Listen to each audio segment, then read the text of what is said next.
যে কলা গাছকে আমরা ফেলে দিই কিংবা পচিয়ে ফেলি, সেই গাছই এখন বৈদেশিক মুদ্রা আয়ের হাতিয়ার।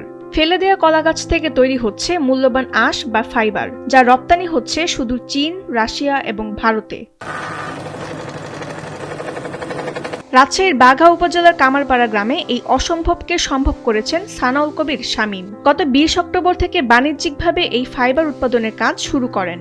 ইউটিউব দেখে এই পরিকল্পনা করে আধুনিক বিদেশি মেশিন কিনে গড়ে তুলেছেন ব্যতিক্রমী কারখানা। চিন্তা ভাবনা থেকেই আমি 6 মাস ধরে খোঁজার পরে আমি দেখলাম যে এটা ঢাকা থেকে এই মেশিনটা সাপ্লাই দিচ্ছে, ঢাকা গাজীপুর থেকে।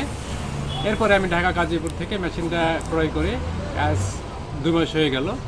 আমি এই কলা গাছ থেকে সুতাটা বের করছি, পাটের আঁশটা বের করছি। প্রথমে বিভিন্ন বাগান থেকে কলা গাছ সংগ্রহ করে তার কোষগুলো আলাদা করা হয়। এরপর আধুনিক মেশিনের সাহায্যে সেই কোষ থেকে বের করে আনা হয় সরু আঁশ।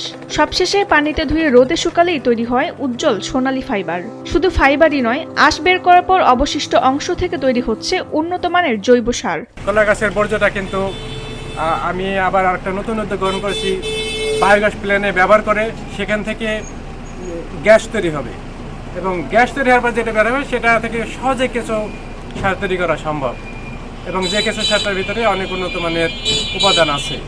এই ফাইবার থেকে তৈরি হয় দামি টুপি, ব্যাগ, দড়ি, জুতা ও পোশাক। বর্তমানে ঢাকার একটি মাধ্যমের সাহায্যে এই পণ্য বিদেশে রপ্তানি হচ্ছে।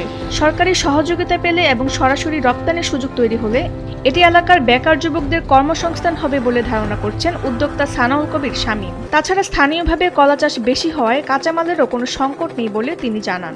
পরিত্যক্ত কলার গাছ থেকে যে আমি পাটের আঁশটা বের করছি, এটাতে অনেক মানুষের কর্মসংস্থান করা সম্ভব যদি আমার সাথে সরকারি পৃষ্ঠপোষকতা কিছু সহযোগিতা পাওয়া যায়, তাহলে আমি আশা করি এটা থেকে অনেক দূর পর্যন্ত এগোনো সম্ভব। স্থানীয় প্রশাসন জানায়, কাজটি আরো বড় পরিসরে করতে উদ্যোক্তাকে সব ধরনের সহযোগিতা করা হবে।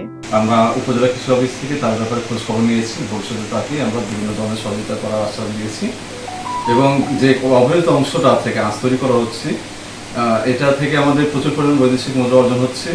এটা আরও যেন বৃহৎ আকারে আমাদের এখানে কারখানা করা যায়, সেই ব্যাপারে আমরা যতটুকু সহযোগিতা করা প্রয়োজন ততটুকু সহযোগিতা করব। সরকারি সহযোগিতা পেলে এই সোনালী ফাইবার দেশের অর্থনীতির নতুন শক্তি হয়ে উঠতে পারে বলে ধারণা করছেন উদ্যোক্তা। রাজশাহী থেকে প্রতিনিধি হাবিল উদ্দিনের পাঠানো তথ্যচিত্রে ডেস্ক রিপোর্ট তাসনিম হোসেন লিয়া।